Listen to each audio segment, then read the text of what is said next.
Halo bro. Halo, halo. Apa kabar? Baik. Oke, sobat Pikal Indonesia, ya. Sekarang kita selamat bergabung di podcast Ding and Talk. Ya, ini seputar podcast seputar olahraga pickleball ya. Jadi coffee in hand, ya, pickleball in mind. Oke. Eh, untuk edisi pertama ini kita kedatangan tamu spesial, yaitu adalah Bastian AS ya. Bastian AS itu apa sih? Alfa Sierra. Bukan assalamualaikum. Bukan. Ya itu, Alfa Sierra. Bastian ya, Bastian AS, which is partner saya dulu ya, partner pertama di player U35. Kita udah lama banget ya, Pak, setahun lebih kita partnerannya. Ya 2 tahun lalu kayaknya. Mulai dari itu. Dan kita udah pernah naik podium ya, dan selain pemain 35, Bastian juga adalah pelatih ya, sertifikat nasional, ada influencer udah pasti, dan sekarang katanya ada yang baru, yaitu DUPR Ambassador ya. Nanti itu ya, katanya DUPR Ambassador. Tapi sebelumnya ini yang terbaru ini udah pindah ke Bali atau gimana? Ini lama nggak kelihatan di game PP Pod. Katanya udah pindah ke Bali, itu gimana sih? Oke. Jadi ini experience baru teman-teman di dunia pickleball. Jadi sebenarnya saya move ke Bali bukan permanen, tapi dalam waktu tertentu yang belum tahu sampai kapan nih. Gitu. Jadi terkait dengan pickleball. Jadi saya bantu yang namanya facility pickleball di Sanur Bali. Namanya Kampus Pickle. Kampus Pickle, Ya. catat tuh. Ya. Jadi di situ Jadi lapang apa itu? Court pickleball khusus atau nyampur sama olahraga yang lain? ya Kampus Pickle sebenarnya satu integrated facility dan khusus 6 pickleball court cover indoor. Gitu. Jadi tempatnya strategis di Sanur ya. Jadi dedicated to pickleball ya? Ya, jadi ownernya memang secara khusus membangun 6 pickleball court ya, yang standar internasional. Jadi nggak ada yang lain, cukup nggak ada yang lain, cuma pickleball. Itu gimana sih ya Pak, hype pickleball di Bali ya, atau dibandingkan dengan di taruhlah Bandung atau Jakarta lah ya? Oke. Jadi hype pickleball di Bali sebenarnya ketika awal ke sana saya mengenalnya hanya beberapa court facility di Bali ya.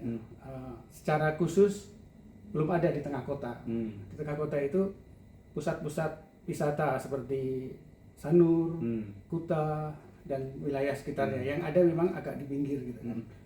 Ada Canggu, ada Ubud, ada Amet, Karangasem. Di Sanur sendiri masih relatif sedikit. Nah, dari kondisi itu ya saya masih belum bisa melihat ekosistem di sana. Tapi karena daerah wisata, terus kemudian saya sudah berinteraksi sekitar sebulan di Bali dan khususnya di Sanur, ternyata lalu lintas player pickleball itu cukup dinamis. Dinamis itu artinya apa? Ada local player, ya. Local player itu domestik maupun foreigner atau orang-orang asing yang long life stay lama di Bali. Tapi selain itu juga banyak yang namanya turis. Sehingga kalau kita lihat siklusnya, trafficnya, ini tuh terus baru. Jadi yang saat ini ada lokal maupun residensial secara gradual ya, bertahap itu tumbuh, tapi juga pendatang dari banyak turis luar negeri gitu kan. Terus kemudian juga turis-turis dari domestik itu cukup banyak. Jadi bisnis ini atau bisnis pickleball court dan ekosistem di Bali tumbuh. Gitu. Dibanding Bandung atau Jakarta? Saya akan compare dengan Jakarta. Jakarta sudah cukup masif ya, banyak court, banyak ekosistem, banyak event organizer, individu maupun secara community gitu ya. Pickleball courts itu cukup banyak. Jakarta sebenarnya masih number one pertumbuhan dan dari sisi kuantitas, number player sama number court. Kalau di Bandung masih stagnan, masih perlu diimprove lagi dengan apa ya, dengan metode-metode inovatif ya, untuk meramaikan pickleball ekosistem di Bandung, mulai dari court dan juga pemain. Jadi tumbuh court secara kuantitas juga number player. Itu yang belum kita lihat sama-sama gitu. Iya, itu kerasa banget sih. Iya. Kemarin kan sempat ke Jakarta ya. Itu memang vibes-nya beda banget sih di Jakarta dengan Bandung. Di Jakarta itu secara apa ya, secara hype-nya, terus secara looks-nya, appearance-nya pun beda banget ya kalau sama di Bandung lah, taruh gitu kan. Dan pickleball di Jakarta dan juga Bali sudah jadi pilihan kalau kita bicara skala ekonomi individu gitu ya, itu sudah merata. Mulai dari ini affordable sport ya, sampai medium dan high level individu atau community. Jadi sudah jadi lifestyle, healthy lifestyle, jadi gaya hidup gitu, dibanding dengan wilayah lainnya. Gitu. Itu yang saya lihat. Gitu. Dan beberapa kota besar di Indonesia sudah mulai. Seperti di Kalimantan, itu kan ada Pontianak, ada Kalimantan Timur ya, Pontianak itu Kalsel, Kaltim itu tumbuh gitu ya, dan Sulawesi itu sudah sampai ke remote area gitu. Itu bagus. Nah, terus dirimu kan udah sebulan ya di Bali kan?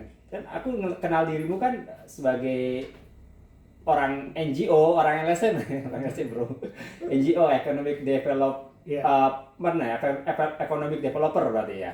Nah ini sebulan lama banget. Ini berarti udah full di pickleball dan meninggalkan kerjaan yang utama atau gimana? Oke. Jadi background saya sebelum pickleball sebenarnya di konsultan atau di NGO ya, non government organisasi. Jadi orang LSM malah ya. Orang NGO, orang LSM. Jadi kemana-mana. Jauh banget itu kan. Jadi kemana-mana. Tapi relate gitu kan. Karena kemana-mana tadi, ya saya main pickleball, saya ketemu komunitas di beberapa daerah tadi melalui project saya, banyak traveling, ya sudah ketemu, coba main, kalau ada lapang ya udah dengan komunitas tadi. Kalau belum ada lapang ya coba open lapang, terus diskusi macam-macam, gitu kan. Bukan hanya teknis tapi gimana sih menumbuhkan atau mengaktifasi teman-teman di daerah tadi. Mulainya dari mana gitu kan. Dari situ. Nah, background saya secara profesional di economic development, jadi membantu seperti small medium enterprises di berbagai sektor, gitu kan, dari mulai pesisir, gitu kan, agroforestry, gitu kan, craft, kuliner, tourism dan sebagainya. Nah, sebenarnya saya masih aktif di dunia development tadi, masih ya. Jadi, tapi ada namanya apa ya, revenue stream. Kalau kita bicara profesionalisme ya, profesional itu nggak harus selalu satu ya, jadi bisa beberapa, tapi ya harus komitmen. Saya aktif di dunia pickleball di Bali ya, itu saya juga sebenarnya fully ya, tapi juga support economic development juga. Jadi masih dunia yang berbeda. Sport sekarang jadi sport tourism ya, di economic development juga ada bagian itu, jadi masih relate karena kita bicara sustainability, keberlanjutan dari berbagai aspek. Gitu. Masih masih kerjaan lama masih dipegang gitu ya, terus kemudian tapi pickleball juga digarap, tapi masih sekarang udah mulai agak dalam seperti itu ya. Iya, betul. Jadi background nggak bisa merubah kita sepenuhnya, dan itu memang relate sebenarnya. Tapi apa sih yang bikin dirimu berkeyakinan atau ini kayaknya pickleball ini bisa didalamin nih, bisa dikembangin gitu ya, baik secara industri dan segala macam. Ya, sebenarnya kalau kita bicara e-sport ya, ketika ekosistem dibangun dalam konteks bisnis komersialisasi itu akan relatif mudah.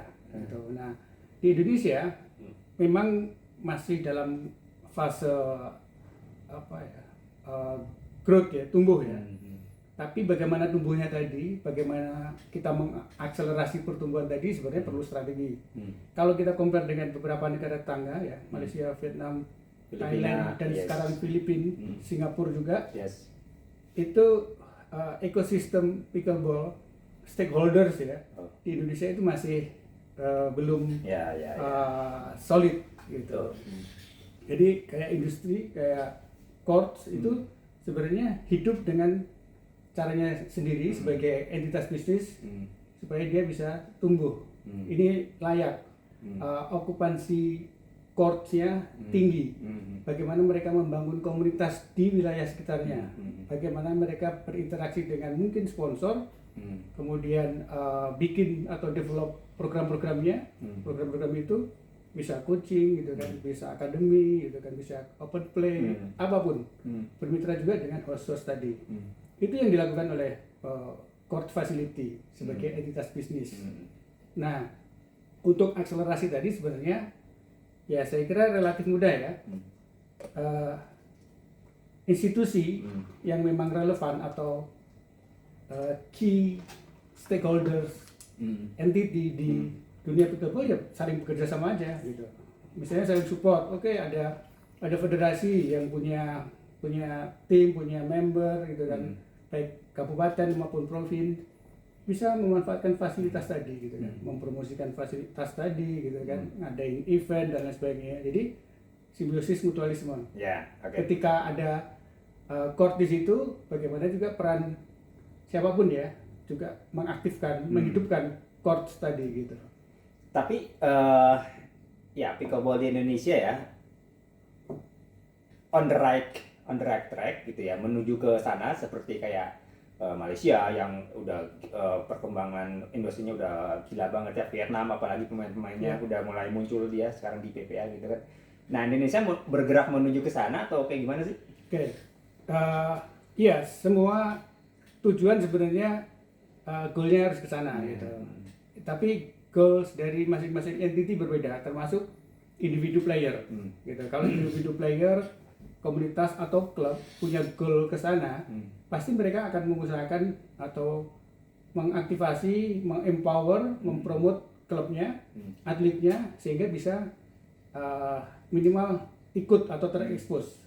Nah, ini yang masih belum banyak dilakukan oleh entity atau klub, bahkan individu atlet itu masih belum banyak. Ketika saya kenal pickleball ya, kita tahu ya, kita kan start pickleball itu tahun 2023 ya, hampir bulan Agustus, September. Itu kan belum banyak dalam tanda kutip influencer atau aktor yang aktif di Facebook kah, Instagram, TikTok, YouTube belum ada. Nah, kita kan termasuk yang awal ini gitu kan, sehingga ya kita tumbuh dengan pipeline masing-masing gitu. Ketika itu tumbuh sebenarnya ketika prosesnya kita juga selalu bilang kan, anak-anak muda ini gitu kan, kalian bikin juga exposure gitu. Nah, itu yang harus juga dilakukan oleh berbagai pihak, termasuk federasi, klub, facility, sehingga ini terekspos tuh. Kan terekspos nih. Oh iya, di Indonesia ada court facility yang bagus, di Indonesia ada atlet-atlet yang secara ranking di Dubar Asia itu sudah bisa terlihat. Kalau lihat ranking di Indonesia kan masih sedikit banget tuh. Mengacu pada Dubar gitu kan. Ya terakhir paling tinggi itu ya Tiak. Iya, Tiak Arena itu. Hampir 5 ya. Tapi yang cowok kan belum banyak. Nah, itu harus banyak ditumbuhkan. Peran siapa ya? Banyak pihak gitu kan. Termasuk individu tadi yang mengekspos, ikut turnamen, bahkan mengadakan turnamen di level country sendiri ya. Ya itu penting gitu. Exposure sebenarnya gitu. Pemain kita bagus gitu. Pemain-pemain berarti penting banget ya personal branding untuk seorang pemain player gitu ya kan. Jangankan yang kita yang A40 ya, yang muda gitu kan, untuk supaya pickleball ini makin maju gitu ya. Ya penting sebenarnya. Jadi itu kan exposure. Kita ada atau nggak ada, salah satu indikator zaman sekarang adalah exposure tadi gitu. Bukan hanya individu atlet, tapi juga komunitas, klub, ya kan federasi dimanapun court facility, event itu industri ya, industri itu misalnya brand ya, harus melakukan aktivasi itu, harus punya itu kayak gitu.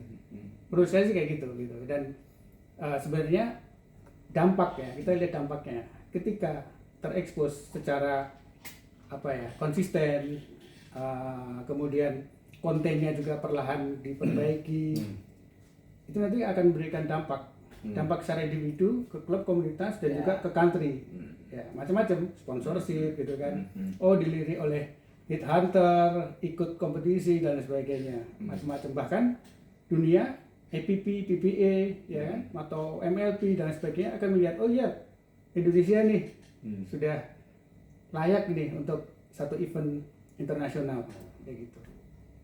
I see. Oke, ceritain gimana kau bisa jadi DUPR ambassador gitu kan. Teman-teman yang belum tahu DUPR cari aja sendiri ya, tapi boleh jelasin lah. Ya, pemain pickleball saya kira sudah tahu semua ya, DUPR ya, DUPR. Dynamic Universal Pickleball Rating yang itu jadi acuan sebenarnya, baik individu, atlet, klub, coach dan apapun ya, untuk melihat tadi istilahnya target atau goals kita mau. Jadi nggak hanya pemain aja ya, coach juga bukan bisa. Hanya pemain, gitu. Coach juga bisa gitu kan. Nah, saya juga promote itu gitu kan, promote itu sehingga person di DUPR kotak saya, karena di Indonesia belum ada perwakilan DUPR ambassador. Dia melihat konten saya di sosial media, terus juga banyak memberikan ya kalau pelatihan, training, coaching ya ada, tapi juga ada edukasi di dalamnya. Dari situ ya sudah, dia kontak by email, terus saya respon, terus mereka great gitu kan, menunjuk saya sebagai DUPR ambassador di Indonesia, hanya satu gitu, di Indonesia. Tapi kan nggak hanya gitu doang, pasti kan ada proses lanjutan lagi. Ini kan kayak semacam bukan kerjaan maksudnya dirimu kan ada tugas gitu kan, dan jadi mereka tentu punya spesifikasi tertentu ya, selain tadi exposure gitu kan. Iya betul. Mereka juga melihat saya sebagai coach gitu ya, buka namanya aktivasi match di DUPR, di Club. Saya punya channel atau community lainnya yaitu Pickleball Traveler. Dari situ jadi melihat aktivasi Pickleball Traveler ini cukup tinggi nih gitu kan. Ya udah, dia kontak, bisa nggak memberikan satu peran khusus gitu kan sebagai ambasador. Apa aja perannya? Jadi peran ambasador pickleball itu di satu negara ya sosialisasi sebenarnya. Sosialisasi. Ketika ada pertanyaan terkait dengan teknis maupun non teknis DUPR, saya bisa membantu tadi baik individu maupun klub. Ada beberapa yang saya kasih asistensi tadi gitu kan. Ada problem gitu kan, ada bagaimana caranya, sistem kerjanya gitu kan. Berarti dirimu presentasi dan sebagainya. Iya, bisa presentasi. Enggak, presentasi pada saat istilahnya masuk ke DUPR ekosistem itu, dirimu presentasi di hadapan DUPR. Enggak. Jadi via email, terus mereka mereview portofolio saya, ya, dan saya punya semacam visi gitu untuk pengembangan DUPR di Indonesia seperti apa. Ya saya akan bantu menumbuhkan tadi gitu kan secara organik dan fair itu akuntabel gitu kan. Jadi bukan mendevelop memperbanyak DUPR tapi problem, tapi DUPR yang benar-benar merepresentasikan ya individu tadi atau klub tadi gitu kan. Itu. Nah, dari situ sekitar 2 bulan ada program DUPR Coach. Nah, yang kemarin dirimu di DUPR Coach nih ya. Ini di Indonesia masih masih saya aja. Jadi salah satu syaratnya adalah dia harus sudah menjadi coach yang certified. Sertifikasinya dari manapun bisa gitu. Jadi DUPR Coach itu sebenarnya relatif mudah, dan itu sebenarnya juga bisa membantu coach, individu maupun klub yang ingin improve atau meningkatkan skill levelnya ya dengan metode-metode dan monitoring secara spesifik gitu. Jadi salah satu bentuk DUPR coach adalah memberikan assessment ke player yang non-rate. Yang non rating, oke, yang Ya. yang NR ya berarti. Yang ya. NR, yang belum punya Pemula dong berarti ya. nggak harus pemula, Oh. yang belum punya DUPR. Ya Yang karena belum banyak ada- pemain yang itu belum punya DUPR Betul. juga yang pro juga ya. pemain yang secara skill level katakan 4 plus gitu, atau 4,5, tapi dia nggak punya DUPR, Ya. kita bisa atau Oke. coach bisa memberikan penilaian dari 8 aspek sebenarnya. Nah, 8 aspek tadi. Apa Jadi aja dinilai dari skala, kalau DUPR kan 2 sampai 8. Ya, 8.000 ya. Ya, 8.000, 2.000 sampai 8.000. Hmm. Nah, kalau DUPR coach, saya menilai dari 2 sampai maksimum 5. 5.000. 5.000, 2.000 sampai 5.000. Jadi ada 8 aspek seperti serve, return, non bounce volley, partner chemistry, terus court position, gitu kan, dinking dan lain sebagainya. Ada 8 aspek tadi, elemen tadi, penilaiannya bisa di breakdown lagi itu. Dari 8 bisa di breakdown macam-macam. Nah, existing player ketika kita nilai, ya saya harus memberikan penilaian yang objektif sesuai dengan kriteria tadi. Sehingga nanti muncullah katakan player ini saya kasih nilai dari 8 elemen tadi 3,5. Disitulah dari NR jadi 3,5 meskipun dia belum ada match. Jadi benefitnya itu ya. Bagi Benefitnya itu. pemain. Ya. Jadi saya akan memberikan penilaian, selain itu juga masukan improvement di 8 aspek tadi. Jadi di situ akan kelihatan nih historinya. Dashboardnya. Jadi dashboardnya itu my DUPR coach. Itu oke. Itu tumbuh terus. Jadi kita bisa kasih lagi penilaian. Itu penilaian dari satu match atau ada rentang waktunya? Biasanya ya dinilai itu secara langsung. Jadi kita coach melihat player tadi main full gitu ya. 1 set atau 2 set gitu kan. Terus kemudian juga melalui coaching. Kalau kita ada coaching dengan player tadi, misalnya private gitu ya, kita sudah bisa menilai. Terus yang ketiga, secara remotely. Kalau pemain, kalau misalnya ada NR player di Sulawesi Utara gitu ya, mau dinilai, dia mengirimkan video ya, satu match full ya bisa atau 2 match, saya akan lihat gitu ya. Untuk beberapa aspek seperti serve, return, diggingnya gitu kan, non bounce volley, partner chemistry ya seperti apa, court position, itu akan saya nilai. Saya sudah bisa memberikan penilaian tadi. Itu ya NR kemudian jadi 3.0 atau 3.500 itu baseline awal. Jadi setelah bermain, setelah dapat itu dia harus bermain, ikut match, ikut turnamen, ikut DUPR event dan lain sebagainya, sehingga dia harus mempertahankan tadi, menang kalah sesuai dengan ekspektasi ya, result lawan dan sebagainya, ya itu yang harus dijaga. Mau nggak mau dari baseline tadi dia harus meningkat, karena di my DUPR coach tadi dashboardnya itu ada namanya desire atau expected, atau kamu harus improve nih, katakan dari 3,5 jadi sekitar 3,8. Dia harus improve, itu progresnya, dan itu DUPR coach bisa memantau, mereview perjalanannya, bahkan ngasih masukan gitu. Menarik sih ini. Iya. Ada namanya DUPR farming ya, DUPR farming. Ya, kalau di Malaysia istilahnya buaya gitu kan, buaya. Ya. Ya, jadi itu kayak model sebuah fenomena di mana orang yang punya DUPR tinggi ya, Kemudian dia berupaya menurunkan DUPR-nya, Ya, gitu kan, betul.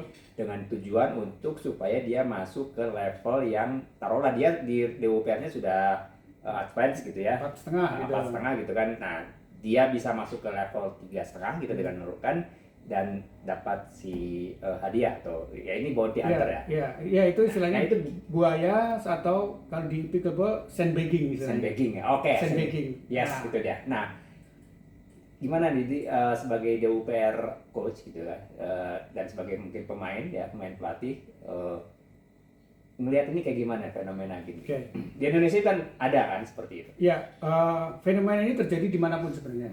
Ketika melihat ada potensi ekonomi, Oke. ada potensi hadiah yang besar, dan rata-rata hadiah yang besar itu di wilayah tertentu kayak di Asia ini rata-rata di bawah advance, ya beginner, intermediate gitu kan. Advance itu hadiahnya nggak sebesar ini dan tidak sebanyak di kelompok ini. Nah, fenomenanya seperti itu sehingga orang banyak yang sandbagging gitu kan, melakukan menurunkan tadi dengan sengaja on purpose gitu kan untuk dapat kejuaraan, prestasi, naik podium, dalam hal ini dapat duit gitu kan. Itu cukup banyak. Kalau saya sebagai DUPR coach ya, dan itu berhubungan dengan student atau ekosistem saya sangat nggak menyarankan. Jadi jangan melakukan proses itu. Jadi goals pertama, setup goal kalian itu apa gitu kan, untuk bikin DUPR tadi. Kalau itu untuk improve skill ya, dari awalnya beginner, intermediate gitu kan, kemudian advance dan lain sebagainya, ya bangun itu gitu. Karena semua jejak digital itu akan kelihatan. Di fitur terbaru DUPR itu ada namanya high career tertinggi, history, DUPR tertinggimu berapa, sudah kelihatan itu sebenarnya. Kalau misalnya terjadi perubahan signifikan dalam 4,7 gitu ya, kan di trace back nih, ketahuan nih, match-nya kan semua terdaftar bro, gitu kan ketahuan nih, gitu kan. Oh sekarang kok 3,5 atau di bawah 3,5, dan itu nggak sampai seminggu gitu kan, itu dalam waktu tertentu gitu kan, kelihatan. Jadi kita bisa menilai, oh ya mungkin saat itu belum tahu, tapi saya menyarankan segera perbaiki sesuai dengan skill level kamu. Ya, goalmu apa ya? Kalau goalnya memang itu, ya itu up to you gitu kan, terserah gitu. Tapi ketika berinteraksi atau berhubungan dengan ekosistem yang lain, itu akan jadi pertanyaan ya. Gitu. Ya itu dia, makanya ini yang aku juga dari dulu anti banget yang namanya sandbagging. Iya kan, tahu sendiri kan teman-teman, pingin nurunin pingin nurunin DUPR biar bisa dapat ukuran saya. Lu ngapain, susah susah payah dapetin angka 4, sekian, 4,5 taruh lagi, terus mau diturunin lagi, lu ngapain? Mau dapat hadiah atau apa? Tahu sendiri hadiah di Indonesia kayak gimana kan? Even pernah ngobrol sama pemain muda gitu kan, sengaja main gitu kan, pengen nurunin DUPR om, lu ngapain lu? Kalau oke lah, kalau yang yang pemain kayak udah A40 kayak mungkin bisa dimengerti ya, A40 apalagi yang hanya untuk bermain aja gitu kan, profesional ya fine gitu. Tapi untuk main muda gitu kan, which is dia umurnya masih panjang gitu kan, karirnya masih panjang, lu ngapain nurunin DUPR? Lu mestinya naikin DUPR, brand value lu naik gitu kan. Orang-orang di luar brand pickleball itu bakal datang kan, kayak gitu ya. Dan tren ke depan pickleball kan juga akan dipertandingkan di berbagai official event kan, mulai dari PON gitu kan, kemudian nanti juga saya kira sebentar lagi itu SEA Games, Asian Games dan Olimpik. Nggak perlu sampai ke situ pun, sekarang di Asia Tenggara sudah banyak gitu. Sudah banyak event-event yang internasional, dan banyak, itu jadi tujuan teman-teman atlet muda sekarang, bukan hanya muda ya, bukan hanya under 18 ya, tapi open, 19 plus, bahkan 50, 65 plus ada. Jadi dia improve terus gitu ya. Saya kira itu ya goal teman-teman, kecuali memang punya goal yang lain ya bebas. Ya, dan kejuaraan internasional pun mensyaratkan itu kan DUPR minimal ya. Betul. Dan banyak kejadian kan sebenarnya ketika sudah setup ini, Yes. tapi saat pertandingan kok seperti ini nih, levelnya begini, itu banyak protes juga gitu ya. Itu terjadi berapa kali, ini sandbagging gitu kan, wah gitu banyak protes ya. Apakah kita pilihannya seperti itu gitu kan? Nah, itu aja sih. Gue aja yang tua nggak kayak gitu, apalagi yang muda, jangan dong. Iya. Bro, Yup. sebenarnya gimana sih kita, ya dirimu kan backgroundnya economic development ya gitu kan. Gimana sih caranya ngembangin pickleball ya secara bukan secara olahraga, bukan secara hobi gitu kan, tapi industri gitu ya. Oke. Ya, bisa dengan istilah industri, bisa juga istilahnya ekosistem yang lebih komprehensif, lebih saling komplementari, itu bahasanya ekosistem. Jadi mungkin saya lebih nyaman ngomongin Iya, ekosistem. Orang Karena- hijau gini nih, ya. pasti orang hijau. Karena di dalamnya ekosistem tadi Ada pemberdayaan. ada industri. Yes. Gitu. Saya ada ekosistem pickleball di Indonesia, itu saya bahas di channel YouTube saya juga ada. Jadi country tadi Indonesia ya akan tumbuh ekosistem tadi ketika semua saling terkait dan saling support. Jadi tidak ada yang namanya depend on, tergantung. Yang ada adalah interdependency. Jadi saling tergantung. Dua pihak. Kalau hanya satu pihak, ya pasti akan short term, ya sudah selesai. Tapi kalau dua pihak saling membutuhkan, itu akan terjadi keberlanjutan, sustainability. Nah, konteks industri di Indonesia, saya kira 2-3 tahun ini tumbuh. Indikatornya apa? Indikatornya sudah ada beberapa brand origin dari Indonesia. Brand pickleball ya, pickleball equipment origin sudah ada dari Indonesia, gitu kan. Ada Hard, ada 100, gitu kan. Dan ada juga brand lokal lainnya, seperti basisnya di Kalimantan Timur, itu ada DK, gitu kan. Ada juga yang lain, misalnya bola, gitu kan.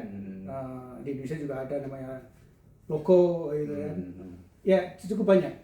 Bahkan kemarin murid ada yang bilang merek Prince, coach bagus nggak tuh? Prince apaan lagi itu baru dengar. Ya, jadi sudah tumbuh kan? Cukup banyak. Itu salah satu indikator ketika ekosistem tadi tumbuh. Artinya apa? Artinya ada supply and demand. Jadi ada permintaan, ada demand. Selama ini yang terjadi adalah demand demand dari dalam, supply-nya semua dari luar. Ya meskipun sebagian besar untuk beberapa equipment produksinya dari luar ya, melalui OEM dan sebagainya, nggak masalah, tapi owned by Indonesian gitu, yang punya orang-orang Indonesia gitu, yang membangun brand sendiri gitu. Itu indikator gitu kan. Kemudian brand-brand pedal ya, equipment juga sudah banyak kan masuk ke Indonesia, apakah sebagai agent, distributor dan lain sebagainya. Jadi jauh berbeda dengan 2-3 tahun lalu. Pembelian kita selalu online dan harganya mahal. Ya meskipun mungkin memang nggak semasif badminton ya, yang dimana kita berkunjung ke satu toko olahraga gitu ya, di yang offline gitu kan, dan itu banyak dipajang raket-raket badminton gitu kan. Tapi kan ya selama ini kan kita belinya memang online ya, mau beli pedal, mau beli bola apa gitu. Tapi sekarang kan sepertinya sudah mulai ada tuh dipajang di toko olahraga itu pedal. Betul sekali. Jadi di toko olahraga sudah ada gitu ya, offline ya, sudah ada pedal, bola dan lain sebagainya. Memang model bisnisnya beda dengan 5-6 tahun yang lalu. Sekarang sudah online, jadi lebih efisien sebenarnya. Tapi memang ada brand-brand tertentu ya, seperti pedal shop itu ya, itu juga sudah punya toko offline. Jadi beli peralatan sebenarnya ya, yang ideal kita coba dulu, gitu kan. Coba, makanya harus ada offline, punya pedal demo. Setelah coba ya udah provide barangnya. Jadi langsung ada transaksi. Kalau enggak ya kita punya teman dan lain sebagainya gitu ya. Kita beli online sudah tahu. Jadi belinya karena memang sudah tahu. Nah, itu ya ekosistem pickleball di Indonesia, industri sudah mulai tumbuh. Termasuk juga apa namanya? Court facility sekarang tumbuh tuh, gitu kan, tumbuh dan mulai dipenuhi oleh pemain-pemain, termasuk juga event komunitas atau event organizer yang bikin open play cukup banyak. Jadi event organizer atau aktor yang membuat open play seperti VR Club itu termasuk intermediary aktor yang bisa menumbuhkan atau menghidupkan ekosistem pickleball ini. Jadi cukup banyak tuh. Di Jakarta banyak tuh, gitu kan. Termasuk pickleball player, pickleball traveler nih. Kita juga punya akun di Club, punya juga akun di Duper. Itu sebenarnya yang menjadi mitra court facility, mitra player individu gitu kan, mitra klub juga, bahkan klub juga punya atau open yang namanya tadi ya Reclub gitu ya. Jadi platform-platform tadi seperti Reclub, seperti Picklehead gitu kan. Kalau di Padang itu ada Playtomic, terus kemudian Sportsing di Malaysia, itu indikator tumbuhnya ekosistem di satu country tadi makin banyak. Lihat itu klubnya. Nah, selain itu juga ada harus muncul tadi ya akademi yang bisa hidup terus. Seperti di mana? Kalimantan tuh Rangkong. Keren banget. Seperti Rangkong itu bagus gitu kan. Dia konsisten komitmen untuk terus ya membina anak-anak muda itu ya, itu Kapten Haris itu. Termasuk juga lihat media sosialnya dibangun. Kalau itu tidak dilakukan ya saya kira exposure dan dampaknya, impactnya itu kurang. Jadi kenapa kita harus punya juga sosial media? Karena itu yang bisa memberikan impact. Impact itu memotivasi orang siapapun. Oh ya, klub lain gitu kan, akademi yang lain. Oh ya, harus seperti ini dibangun nih gitu kan. Jadi kalau bicara teknis sih relatif mudah ya. Technical, pelatihan dan sebagainya itu sudah bisa dipelajari dimanapun gitu. Dan media sosial ya atau pemberitaan atau jurnalistik.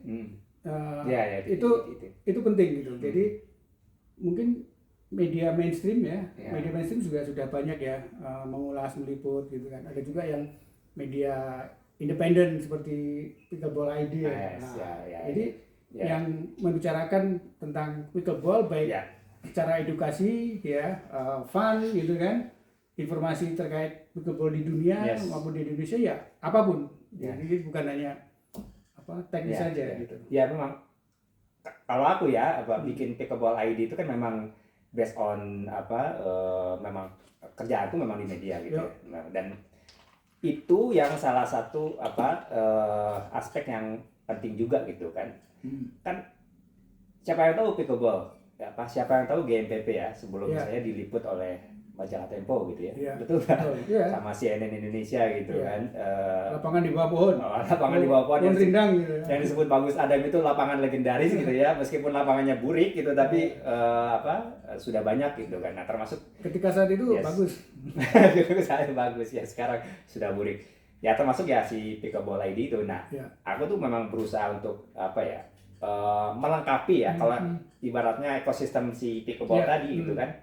Ada puzzle-puzzlenya dari pemain kemudian pelatih, terus kemudian akademinya gitu ya, terus kemudian dari industrinya gitu. Nah, ini di permedia ini masih belum ada nih aku termasuk Pickleball ID, terus kemudian bikin buku juga gitu kan.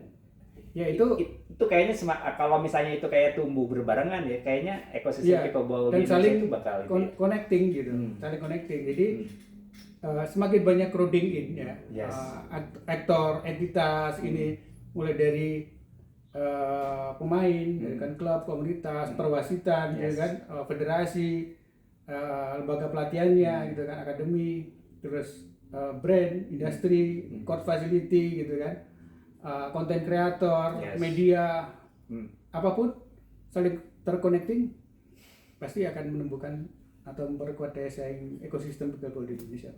Jawabannya berapa sekarang? 4.188. Ini the highest Ya, DUPR ini tertinggi ini, jadi nggak pernah turun gitu. Maksudnya pernah ya sebelum 4188 turun tuh sampai 3,8. Ya. Kenapa saya turun? Karena ya saya main dengan Sama yang teman-teman Yes, yang DUPR-nya di bawah, karena dan dalam rangka aktivasi juga iya, kan. dan NR juga nggak apa-apa Ya, gitu kan, bukan farming tapi bukan farming. bagaimana kita juga bisa mengajak pemain NR Yes. tadi, oke yuk main yuk bareng Oke. gitu, ya nggak apa-apa. Ada expected result ya, pemain lawan meskipun kalah, meskipun saya menang tapi selisihnya Ya. dikit, saya turun ya, fine nggak apa-apa gitu. Ya. Tapi saya komitmen untuk naikin lagi. Ah. Kita bermain untuk beberapa ini kompetisi gitu kan, beberapa event gitu. Saya kira itu. Tapi untuk naikin DUPR susah nggak sih? Kan kita tuh udah sampai ke level 4 ya. Oke. Dan nggak, pemain yang di level 4 di Indonesia itu nggak banyak ya, apalagi jangan kan Indonesia, di Bandung apalagi gitu ya. Iya. Itu jadi challenge tersendiri nggak sih untuk naikin gitu kan? Iya.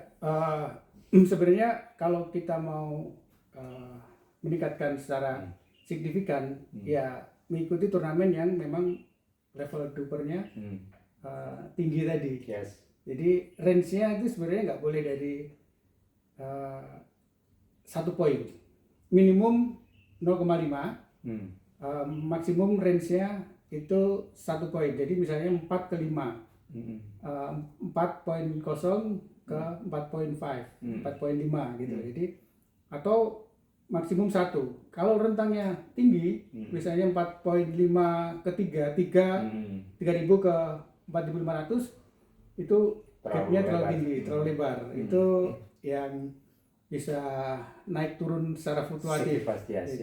Jadi memang mencari, dan memang di Indonesia sayangnya banyak event-event nasional, ya bahkan disebut internasional, tidak menggunakan atau tidak mensubmit duper tadi. Padahal itu bisa membantu pemain-pemain muda, pemain-pemain Indonesia untuk upgrade ya, up dupernya secara signifikan.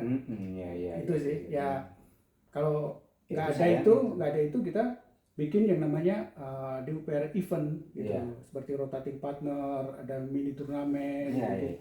Itu sih. Dan terakhir kan kita pasangan tuh gitu kan, dulu pernah juara tapi ya sekali lagi nggak masuk ke duper. Iya, itu dia makanya saya. Bahkan yang terakhir tuh Iya.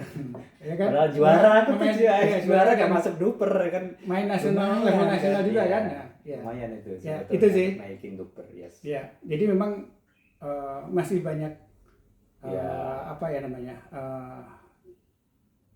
Tugas baik secara sukarela, ya kan? Atau memang kalau sudah duduk di satu organisasi dapat amanat ya tugasnya sebenarnya itu gitu kan. Jadi banyak kerjaan ke depan. Kayaknya aneh tahu arahnya kemana, udah jangan dibahas gitu mana. Memang begitu. Gitu teman-teman. Oke. Berarti dirimu setelah kita tuh kapan ya split up tuh? aku ingat benar pas kita perjalanan ke Kopo ya kalau nggak salah. Bro, kayaknya kita harus split up deh gitu kan. Udah berjalan setahun lebih kita pasangan gitu kan. Kemudian kayaknya kita harus split up gitu kan. Ya nggak apa-apa, maksudnya ya ini makanya ini pembelajaran juga ya. Kita tuh split up gitu kan. Tapi bukan berarti kita menghentikan hubungan pertemanan, enggak. Ya kan tetap aja kita jalan gitu kan, bisa kolaborasi gitu kan. Dan Ane udah punya pasangan baru, Pak Eri gitu kan. Nah, dirimu siapa nih? Ganti-ganti. Yang terakhir tuh di WNI itu Pak Udin. Pak Udin siapa lagi? Iya, karena traveler kemarin ke Bali gitu ya. Di Ubud itu pasangan dengan yang ada di sana gitu kan. Kemudian ke mana? Jakarta berapa kali kita main dengan pasangan yang lain. Atau kemarin itu keluar daerah ya ketemu pemain di sana ya sudah pasangan di sana. Jadi untuk nge-match-kan satu partner gitu ya, ketika kita mobile sama-sama mobil itu memang agak susah sih kalau buat saya. Jadi sebenarnya buat saya nggak ada apa Yes. fix partner di sini. Jadi biasa saja gitu. Iya, iya. Ketika nanti ketemu saya di Bali, di Kalimantan ya Nah. open dengan siapapun. Ya, nah itu dia belajarnya gitu ya. Jadi ketika kita memutuskan split up gitu kan, kita ngomong baik-baik dan no hard feeling ya bro ya. Maksudnya ya nothing tulus saja gitu kan, dan ya itu tadi apa setiap orang punya langit dan bumi masing-masing gitu Betul, kan, gitu kan. Dan ya intinya kita di lapangan mungkin tidak bisa bareng, tapi untuk secara keseluruhan di pickleball itu kita berjalanan berbarengan, termasuk proyek kita yang sedang Iya. kita garap ya nanti. Betul.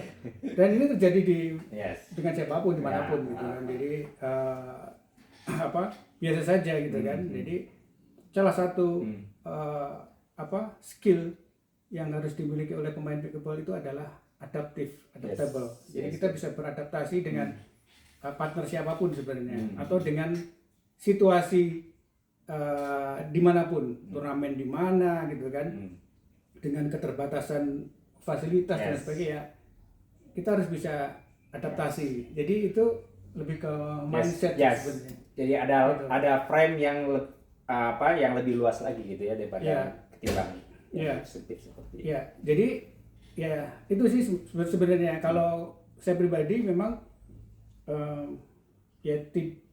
bukan masuk di level atlet gitu ya, mengejar prestasi, tapi lebih ke tadi ya bagaimana mengedukasi, mempromosikan pickleball ya melalui pickleball traveler, terus kemudian juga edukasi tadi, coaching gitu kan. Makanya saya juga aktif di ambassador di UPR Coach. Jadi lebih ke situ. Karena background saya di NGO juga ada edukasi gitu ya, empowerment ya. Memberdayakan, improve gitu kan, sustainability-nya seperti apa ya, nyambung sekali. Dan saya senang ketemu dengan orang-orang baru gitu kan. Justru bisa main dengan orang-orang baru. Itu yang saya kira prinsip pickleball traveler ya, play everywhere, meet everyone ya. Dengan siapapun main, ketemu, dan friendship tadi gitu. Skill mindset kita juga nambah. Oke, sip. Terakhir nih bro, dirimu sebagai coach gitu ya, sebenarnya apa sih bukan problem ya, tantangan utama ya yang dimiliki, yang harus difokuskan oleh para pemain-pemain pickleball yang baru newbie atau beginner itu? Iya. Kalau poin saya sebenarnya konsisten sebenarnya. Jadi ketika kita konsisten itu dalam banyak hal. Kita konsisten main, konsisten coaching atau berlatih gitu kan, dan konsisten ikut kompetisi tertentu. Jadi level latihan, level games, level turnamen, ya kita harus konsisten di situ. Dan berikutnya adalah pickleball ini kan sebenarnya menumbuhkan atau mengeluarkan potensi atau kekuatan diri kita. Tidak peduli background olahragamu apa. Nah, ketika kamu punya satu strengthness atau kekuatan atau keunggulan di dirimu, entah kamu pemain badminton, pingpong, tenis, basketball, ya kan, bahkan boxing gitu ya. Ada juga yang pemain boxing bro. Gitu. Pacquiao tuh. Iya, pemain boxing juga ada. Terus kemudian karate juga ada. Manfaatkan atau cari keunggulannya. Seperti footwork, ya. Seperti pukulan pingpong, gitu kan. Badminton, tenis, itu harus kenali dulu. Nah, itu saya aplikasikan ketika saya ngelatih gitu kan. Saya nanya backgroundmu apa, bahkan nggak punya background. Saya kira orang punya satu keunggulan. Nah di situ kita harus cari pemain badminton, dia bagusnya di apa, misalnya di forehand gitu ya, atau pingpong di drive pendek, ya itu keunggulannya. Jadi perkuat itu, gitu. Strengthnya apa diperkuat, terus ada beberapa memang basic ya dalam teknik pickleball, ya harus dipelajari semua. Gitu. Makanya penting tadi namanya siklus.